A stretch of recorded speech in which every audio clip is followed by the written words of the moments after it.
벌써 1월 둘째 주일이 되었습니다. 한 달에 보름이 다 지나갔습니다. 세월이 정말 빨리 지나갑니다.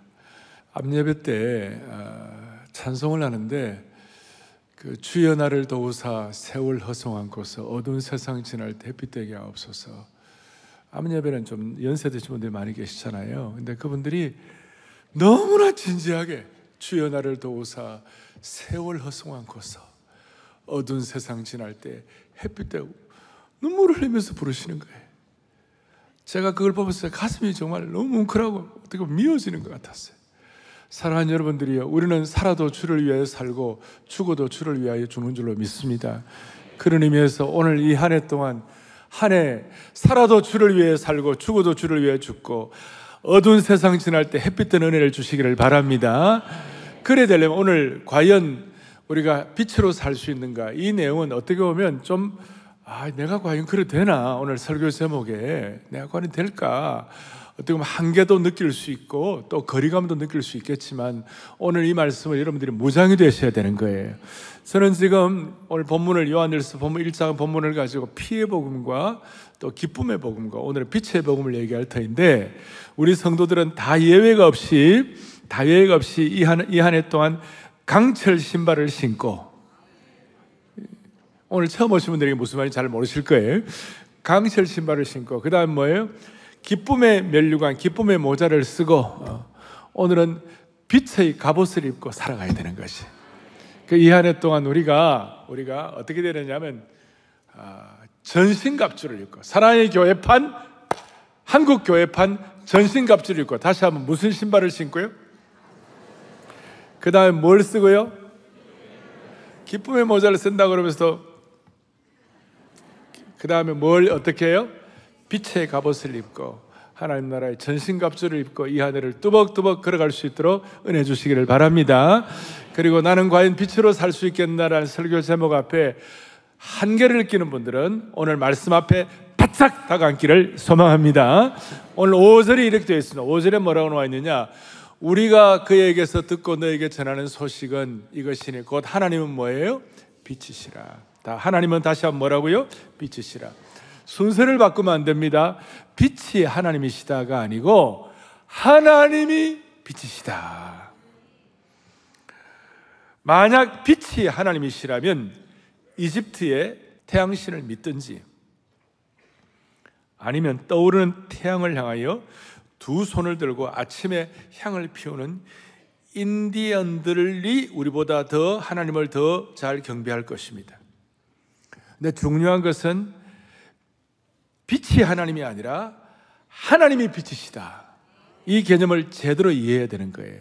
그걸 제대로 이해하기 위하여 뭘 어떻게 생각하셔야 되느냐면, 우리는 지금 이 태양빛 여기 익숙해 있는 거예요. 그런데 오늘 제가 하나님이 빛이시라는 이 진리의 깊은 비밀은 어떤 뜻이 있냐면, 하나님이 천지를 창조하실 때에 빛이 있으라 하심에 빛이 있었고, 기억나십니까?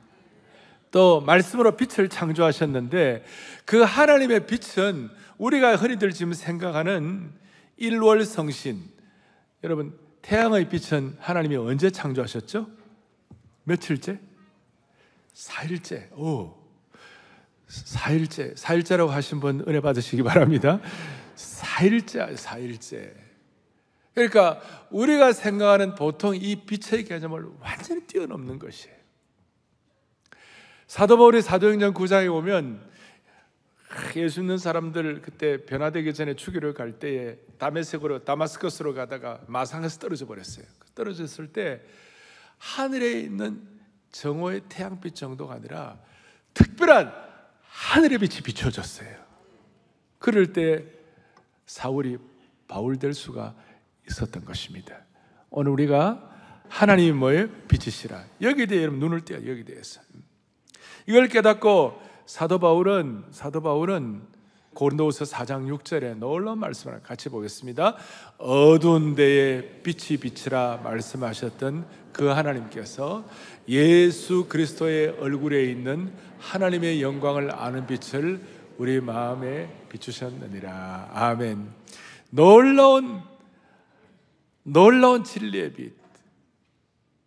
예수 그리스도의 얼굴에 있는 하나님의 영광의 빛. 이 빛은 하나님의 영광의 광채이시고 진리이시고 의로우심이며 순수함을 포괄하는, 어떻게 보면 구약의 쉐키나의 영광의 빛이 무엇인지를 깨닫게 하시는 그런 빛을 오늘 깨달을 수 있고, 그것이 여러분들에게 무장되기를 바라는 것입니다. 그러니까 오늘 이 하나님의 영광의 빛을 체험하고 영광의 빛의 갑옷을 입고 오늘 이 하늘을 뚜벅뚜벅 걸어가는 축복이 있기를 소망합니다. 오늘 이 은혜가 있기 위하여 6절에 보니까 만일 우리가 하나님과 사귐이 있다고 어둠에 행하면 거짓말을 하고 진리를 행하지 아니한다 그랬어요. 이건 무슨 뜻인가 하면 그 당시에 영지주의자들이 있었는데, 영지주의자는 뭐냐면 예수님이 육체로 오신 것을 부인하는 사람들이에요.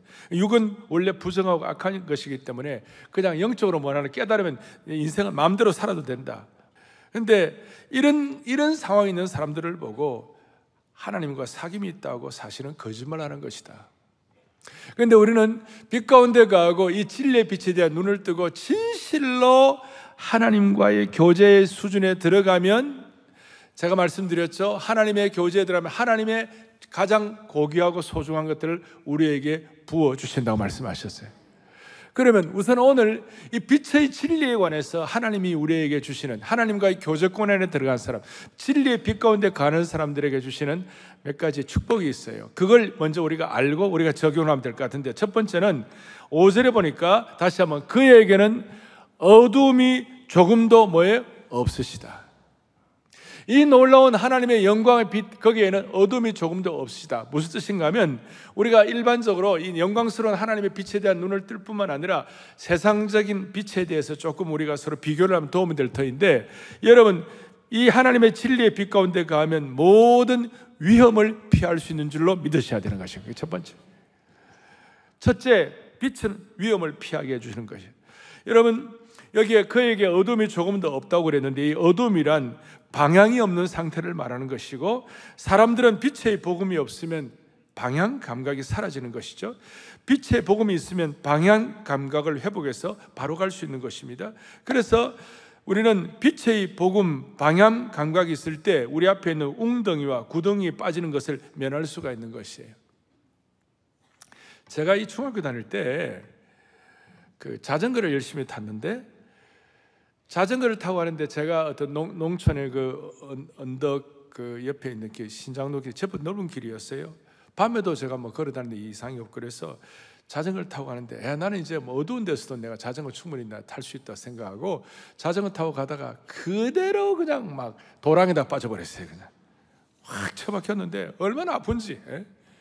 그때 깨달은 진리가 있어요. 뭐냐면 내가 어두운 가운데서는 결코 자전거를 타면 안 되겠구나. 내가 내 이 길을 내가 안다고 해서 어두워도 자전거를 탈 수 있을 것이라고 지레 짐작했는데, 알고 보니까 나 돌뿌리가 있었던 그걸 모르고 착 쳐버리고 그렇게 거꾸로진 거예요. 그러니까 빛의 가치는 위험을 피하게 해 주시는 것입니다. 어두움 가운데 걷다가는 나무 가지에 걸릴 수도 있고, 가시에 찔릴 수도 있고, 구덩이에 빠지는, 그리고 낭떠러지에 떨어질 수도 있어요. 곳곳에 위험이 도사리고 있어요. 그런데 영광의 빛 대신 하나님 빛 때문에 빛 가운데 거하게 되면 여러분과 저의 인생의 거친 돌이나 독사나 절벽이나 수많은 방해되는 나뭇가지를 다 피할 수가 있는 것입니다.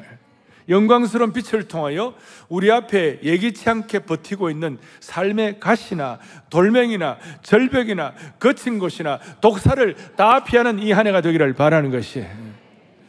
그런데 이 빛 가운데 가면 모든 위험을 피할 수 있다는 것에 좀 더 깊이 들어갈 수 있도록 이스라엘 백성들이 출애굽을 할 때에 열 재앙 가운데서 9번째 재앙이 뭐냐면요, 흑암이에요.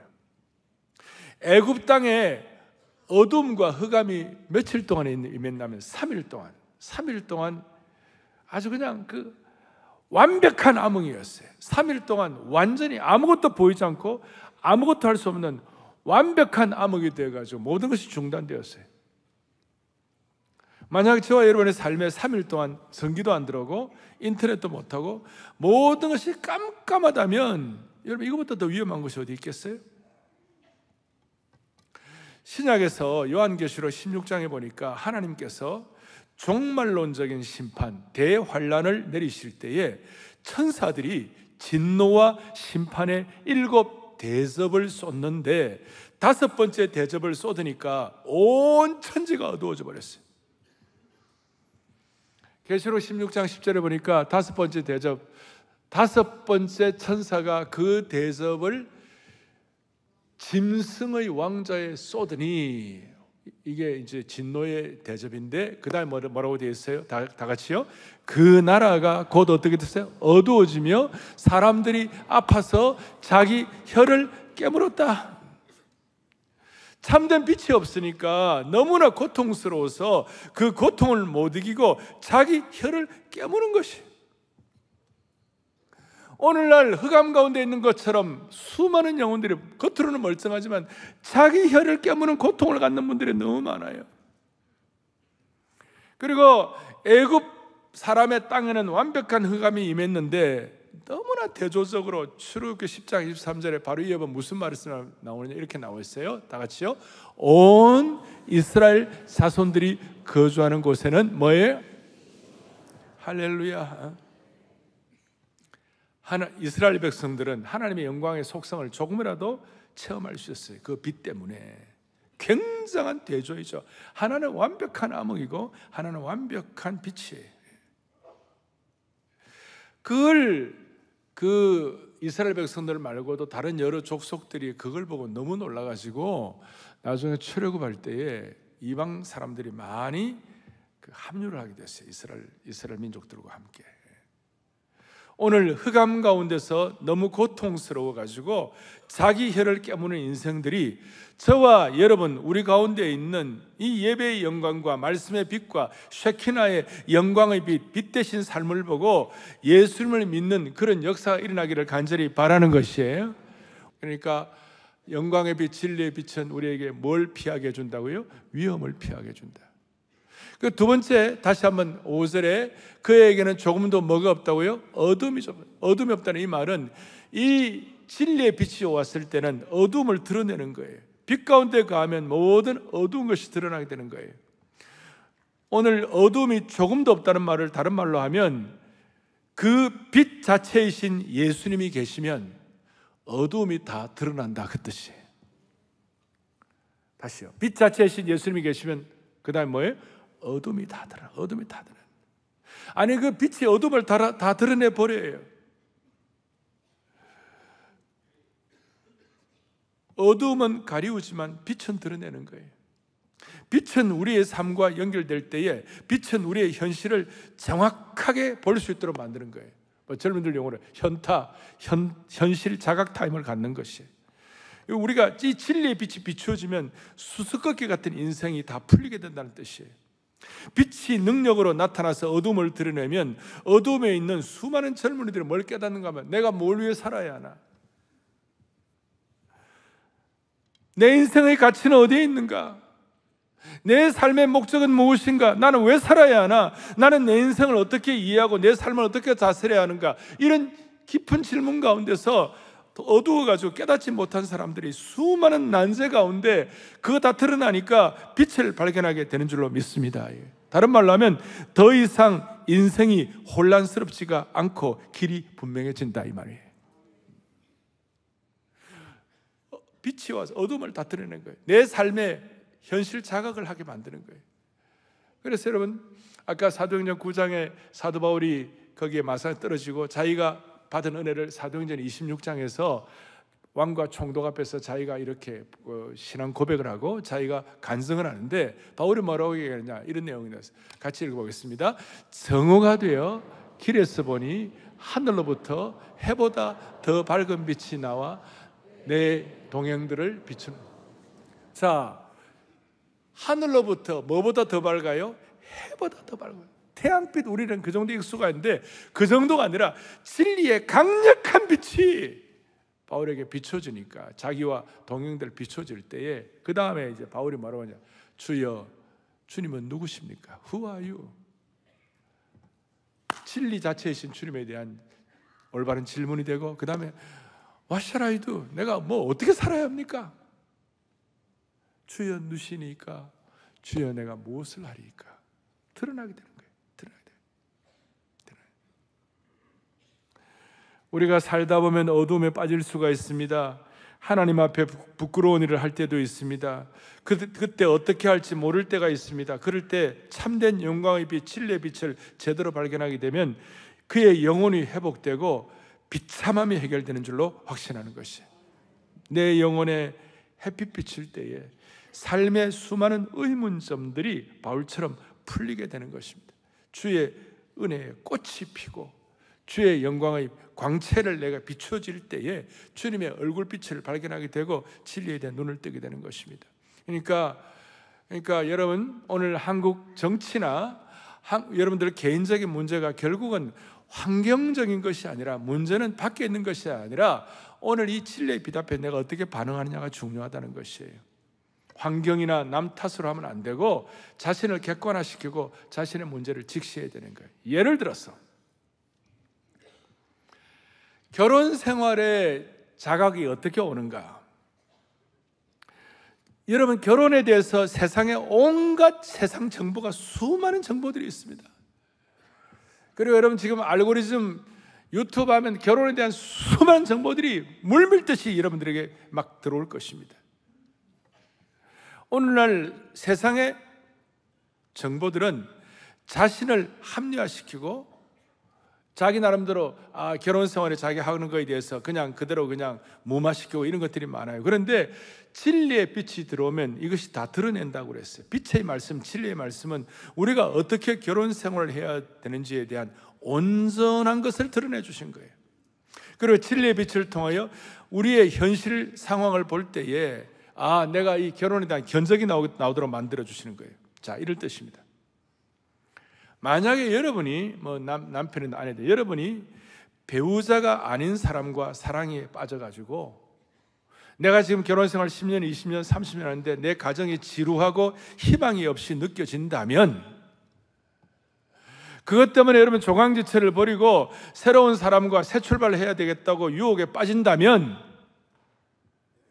어떨 때는 그것이 세상적으로 볼 때 거부하기 힘들 정도로 매력이 느껴진다면, 그럴 때가 좋은, 그럴 때 하나님의 진리의 빛에 비춰보면 이게 뭔가 문제가 있구나라고 진짜 영적인 현타가 오는 것이에요. 현실 자각 타임이 오는 것이에요. 그 진리의 빛 앞에 나아가게 될 때 여러분이 생각하는 그런 매력적인 환상은 절대로 이루어지지 않는 것을 다 드러내게 해주시는 것이에요. 내가 다 버리고 내 나름대로 이렇게 매력을 느껴가지고 내가 그렇게 살면 좋겠지라고 그 생각하는 그것이 얼마나 앞으로 자신을 비참하게 만들고 관계된 모든 가족들에게 상처를 주고 얼마나 고통을 줄 것이라는 사실에 대해서 그대로 드러내 주시는 것이에요. 그럴 때 아이고야, 내가 세상적인 매력이라고 생각했는데 또 내 육신의 어떤 부분은 그거 그렇게 느끼고 싶지만 그렇게 하면 안 되는 거구나.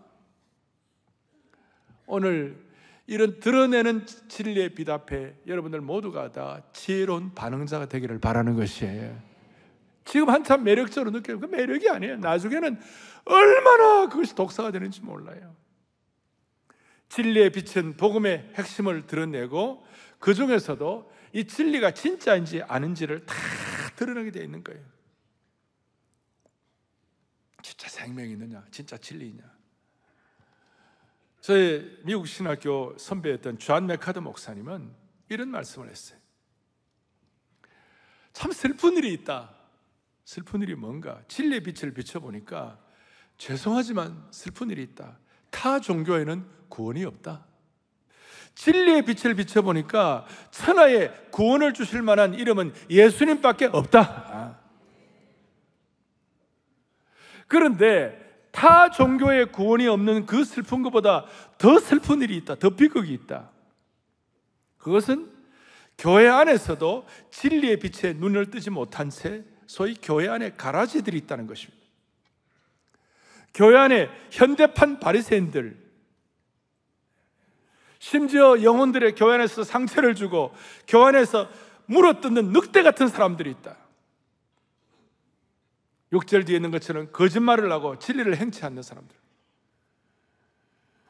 그런 어두움 가운데 있으면 안 되고, 그런 분들이 오늘 어두움에서 진리의 빛으로 옮기기를 바라는 것이에요.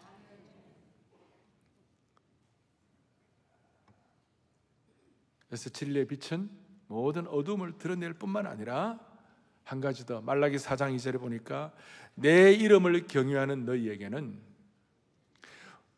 공의로운, 다 같이요, 공의로운 해가 떠올라서 치료하는 광선을 비추리니 너희가 나가서 외양간에서 나온 송아지같이 되리라. 할렐루야.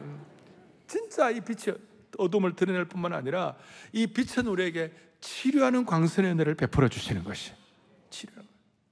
너희가 나가서 외양간에서 나온 송아지같이 되리라. 진리의 빛과 치료하는 광선이 비추어지면 우리의 영혼이 송아지같이 기뻐 뛴다는 것이, 역동성을 갖는다는 것이, 우리의 부끄러움도 다 비춰주지만 치료하는 광선 되셔가지고 역동적으로 우리의 삶에 이런 모든 것들을 감당하게 하시는 주님을 찬양하는 것입니다. 새해에는 모든 성도들 가정마다 예수님의 공의로운 해가 떠올라가지고 치료하는 광선이 비추어져서 모든 어두움이 물러가고 상처받고 고통하는 성도들의 그 모든 아픔이 치유돼가지고 기쁨으로 송아지처럼 걷고 뛰는 생기 넘치는 한 해가 되기를 축원하는 것입니다.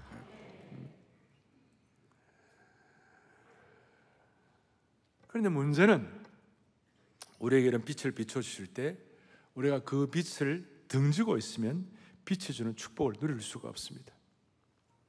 흔히들 말하는 예수님의 반사체가 될 수가 없다는 것입니다. 새해에는 하나님의 은혜의 빛을 비춰주실 때 등을 지고 반대 방향에 서 있지 않기를 바라는 거예요.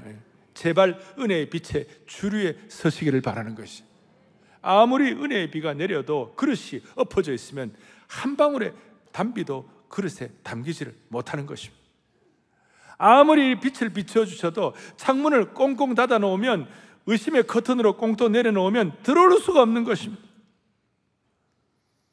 여러분, 기쁨과 감사의 창문으로, 보혈의 창문으로 예수님의 진리의 빛이 환하게 비춰지기를 축원하는 것입니다. 그리고 이 빛은 에너지를 주는 것입니다. 그러니까 빛 가운데 가면 참된 힘을 공급받는 것이, 빛이 있으면 참된 영적 에너지뿐만 아니라 삶의 에너지를 공급받는 것이. 여러분, 빛의 특징은 빛은 생명을 주고 벌떡 일어나게 하고 생명감 있게 하고 활발하게 하고 능력을 주는 것이, 역동적인 생명을 주는 것이. 빛이신 하나님 우리에게 어떤 에너지를 줍니까? 먼저는 용기와 담대함의 에너지를 얻을 수 있습니다. 하나님의 빛을 쬐면 두려움이 사라지고 담력을 얻습니다. 시편 27편 1절에 뭐라고 되어 있냐면 여호와는 나의 뭐예요? 빛이시요 나의 구원이시니 그 다음에 내가 누구를 뭐예요? 두려워하리요. 영적인 은혜의 빛이 제대로 비춰지면 모든 삶의 두려움이 사라지도록 하나님이 능력을 주시는 것이. 그러니까 이 하나님과 동행할 때 우리에게 능력을 주시니까 파괴된 것들이 고쳐지고 생명력 있는 삶을 만들어 주신 거예요. 이 땅에 엎어져 있고 절망 속에 갇힌 사람들에게 희망을 갖도록 만들어 주시는 것이. 원래 한 해 동안 여러분 영적으로 에너지가 고갈될 때마다 빛이신 주님 앞에 나와 찬양하고 비추소서, 주님의 영광을 온 세상 위에. 빛 대신 주님이 어둠을 비춰주셔가지고 내 눈을 열어주게 하여 주시옵소서. 그래서 한마디로 이 하나님의 은혜의 빛, 진리의 빛, 영광스러운 태양의 빛보다 더 놀라운 빛이 비춰지게 될 때에 한마디로 야고보서 1장에서 얘기한, 지난번에도 한 말씀을 드렸지만 다 같이 또박또박 보겠습니다. 온갖 좋은 은사와 온전한 선물이 다 위로부터 뭐예요? 빛들의 아버지께로부터 내려오나니. 할렐루야. 자, 오늘 말씀드렸습니다. 강철 신발을 신고 기쁨의 모자를 쓰고 그 다음에 빛의 갑옷을 입고 우리 한 해의 삶을 걸어갈 때에 하나님은 온갖 귀한 좋은 것들을 허락해 주실 것이에요. 저는 우리 삶에 왜 어려움이 없겠어요. 그러나 저는 하나님께서 주실 그 온갖 좋은 것들에 대한 은혜에 대해서 저는 이 한 해 동안 설레이는 것이에요.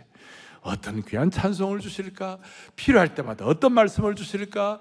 어떤 하나님의 귀한 백성들을 만나게 하실까? 어떤 하나님의 창조력 있는 지혜를 주실까? 마음에 설레이는 것이에요. 다시요, 나는 설레이는데 여러분들 가만히 계시는데요, 1장 17절 다시 한번 크게 보여요. 그대로 됩니다. 시작. 온갖 좋은 은사와 온전한 선물이 다 위로부터, 그 다음에요, 빛들의 아버지께로부터 내려오나니. 할렐루야. 빛들의 아버지께로부터 내려오는 그 은혜가 첫 번째, 아까 말한 모든 위험을 피하게 해주신다. 내 삶의 모든 어두움을 드러내게 해주신다. 치유하는 광선까지 비추어 주신다. 그 다음에 내 삶의 모든 영적 능력과 에너지를 주신다. 할렐루야. 자, 그러면 우리가 그러면 과연 이런 은혜를 받고 우리가 어떻게 빛으로 소금으로 살아갑니까? 제가 볼 때 한국교회 전체를 향하여 한 가지, 우리 개인에게 향한 한 가지, 두 가지를 적용을 하겠어요. 한국교회 전체를 볼 때 뭘 적용해야 할 것인가? 여러분, 한국교회 전체를 위하여 같이 마음 아파하고 같이 마음을 주고 같이 기도하고 같은 마음을 갖는 그런 은혜를 여러분들에게 주시기를 바라는 것이에요. 그게 먼저 한국교회 전체, 이런 뜻이에요. 요한복음 8장에 보면 어느 날 예수님께 이 종교 지도자들이 가늠하다가 잡힌 여인을 데려와 가지고 예수님을 향하여 이제 꾀를 쓰고 예수님을 무너뜨리려고 율법에 의하면 이 여자를 돌로 쳐 죽이려고 그랬는데, 사랑을 강조하는 당신은 어떻게 하겠냐고. 돌로 치라 그러면 사랑 강조하는 게 잘못되는 것이고, 그 다음 치지 말라 그러면 율법을 어기는 것이 되는 거가 완전히 추리기에 걸렸어요. 사람들이 그렇게, 죄송합니다, 꼴잡한 거예요. 사람들이. 그래서 사람들이 못돼 먹었어요. 그럴 때 예수님은 그 여인을 보고 불쌍히 여기는 마음으로, 너희 중에 죄 없는 자가 돌로 치라고 그러는데 다 도망가고, 나도 너를 정죄하지 않으니 더 이상 정죄하지 말고 가서 다시는 죄를 범치 말고 그 다음 빛 가운데 가라 그랬어요. 빛 가운데 가라. 그리고 한번 8장 1절 11절까지 그 말씀을, 그 상황을 하고 8장 12절에 놀라운 말씀입니다. 다 같이 보겠습니다. 나는 세상의 빛이니 나를 따르는 자는 어두움에 다니지 아니하고 생명의 빛을 얻으리라. 아멘. 자, 우리 한국 교회를 향하여, 우리 민족을 향하여 우리가 과연 빛으로 살 수 있을까? 어떤 뜻이에요? 한국 교회를 향하여 많은 사람들이, 한국 교회가 지금 예를 들어서 세속화되었다, 한국 교회가 무슨 성도들이 우민화가 많다, 한국 교회가 너무 물질적으로 물질화가 되었다, 한국 교회 잘못을 막 얘기합니다. 마치 유체 이탈 화법을 쓰는 것처럼 같은 그리스도인들끼리도 서로 막 뭐라 그러고 꾸중하고 비판하고 그렇게 합니다. 여러분, 그것은 한국 교회와 자신이 일치가 안 된 것이에요. 여러분, 집안에 자식이 잘못되었을 때 너희는 자식이 왜 이렇게 잘못했어 하고 마치 남 얘기하는 것처럼, 남의 자식이 얘기하는 것처럼 막 그렇게 힐난하고 꾸중하고 그렇게 하면 안 되는 거예요. 내 자식에 대해서는 그러면 안 되는 거예요. 한국교회와 한국교회 성도들은 내 가족이고 내 식구들이에요. 마치 유체 이탈하, 나는 딴 사람인 것처럼 함부로 빌어나고 그러면 안 되는 거예요. 집안의 가장은 집 밖에 나가서 자식 욕 안 하고 흉악한 자식이라도 돌아오면 잘 되기를 원하는 것이에요. 함부로 이제 한국교회 그만 비난하고 함께 울고 함께 기도하고 함께 아파하는, 진짜 시대에 나이가 적든 크든 시대의 어른이 되기를 바라는 것이에요.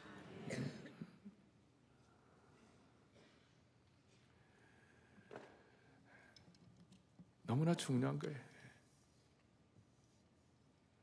누가 가난한 교회를 만들었습니까?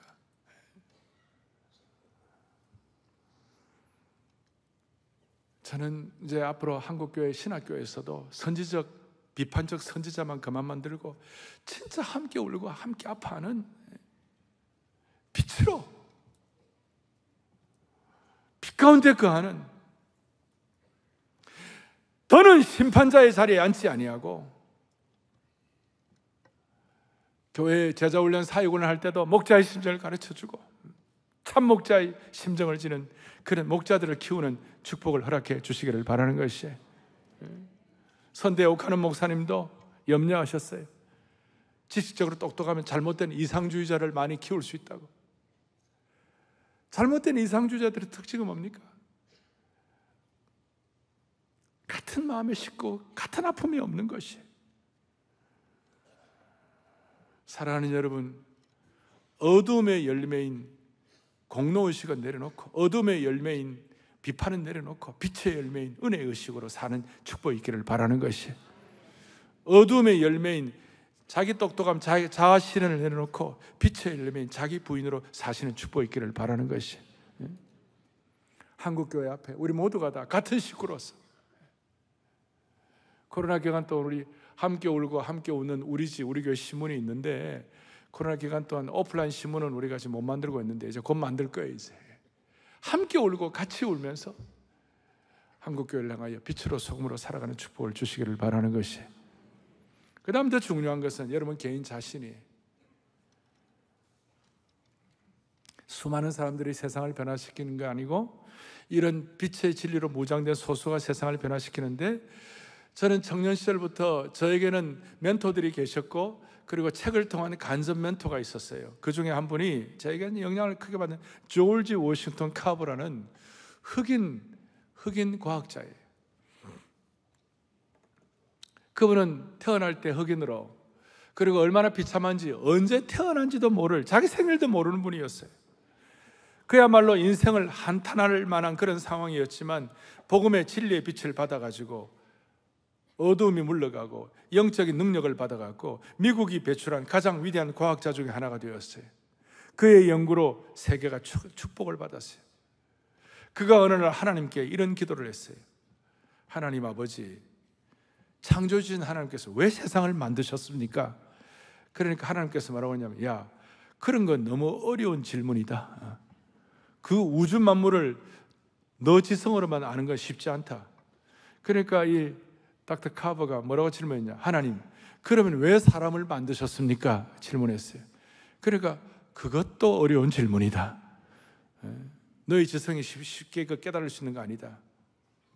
너가 마음속에 진정으로 원하는 실제적인 것을 한번 말해보려무나, 이렇게 얘기했어요, 하나님께서. 그러니까 마음속에 고민하다가 섬감처럼 그에게 빛이 비춰져가지고 자기가 고민하던 땅콩 생각이 났어요. 그렇다면 주님, 이 땅콩은 왜 만드셨습니까? 왜 만드셨어요? 그러니까 주님께서, 바로 그거야. 질문을 너무 잘했어. 이제 네가 스스로 알아들을 수 있는 질문을 네가 했구나. 그 순간 그가 마음에 확 오는 것이 있어가지고 밖에 쫓아나가고 땅콩을 한 움큼 들고 자기 실험실로 들어갔는데, 그때부터 하나님께서 땅콩에 감춰진 비밀들을 진리의 빛으로 알려주기 시작하셨어요. 여러분, 남들이 보기엔 작은 것이라 할지라도 하나님의 지식과 부요와 충만함이 부여된 것이었어요. 하늘의 신령한 지혜가 부여된 거예요. 그래서 그 기쁨으로 그걸 이렇게 이제 연구하기 시작하니까 닥터 조지 워싱턴 카버를 통하여 땅콩에서 수많은 잉크, 어떻게 땅콩에서 잉크가 나오는지 모르겠어요. 물감, 구두약, 연고, 크림 등 무려 105가지의 음식과 200여 가지의 실용품을 발명해가지고 땅콩 박사라는 별명을 갖게 되었습니다. 그리고 세상을 변화시키는 거예요. 자, 오늘 나는 과연 빛으로 살 수 있는가? 오늘 빛의 갑옷을 입고 무장한다는 것은 이런 뜻이에요. 여러분들의 땅콩이 뭐예요?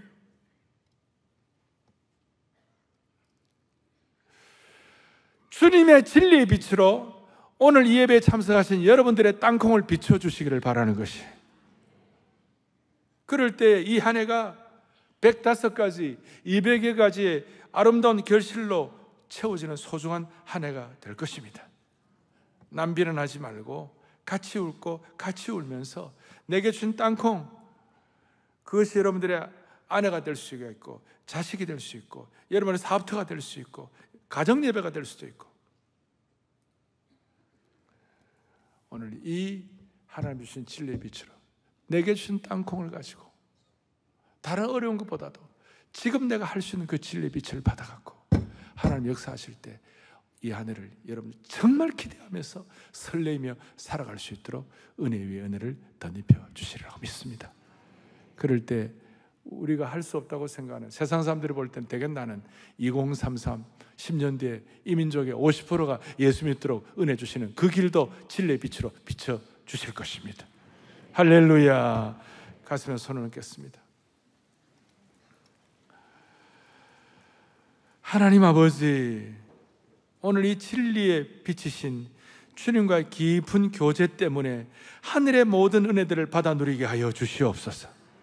모든 위험으로부터 이 안에 피하게 하여 주시옵시고, 어두움과 수수께끼 같은 난제들이 내 삶에서 다 풀리게 하여 주옵소서. 어두움의 열매인 공로의식은 내려놓게 하시고 빛의 열매인 은혜의식으로 살게 하여 주시기를 소망합니다. 바울 사도같이 참빛 앞에 자신을 진실로 깨닫는 한 해가 되게 하여 주시옵소서. 이 한 해 동안 진리의 빛의 갑옷을 입고 하늘을 힘차게 걸어갈 수 있게 하시고, 내게 주신 삶의 땅콩에 진리의 빛을 비춰가지고 수많은 결실을 가지고 하나님께 큰 영광 올려드리게 하여 주옵소서. 예수 그리스도 이름 받들어 간절히 기도 올리옵나이다. 아멘.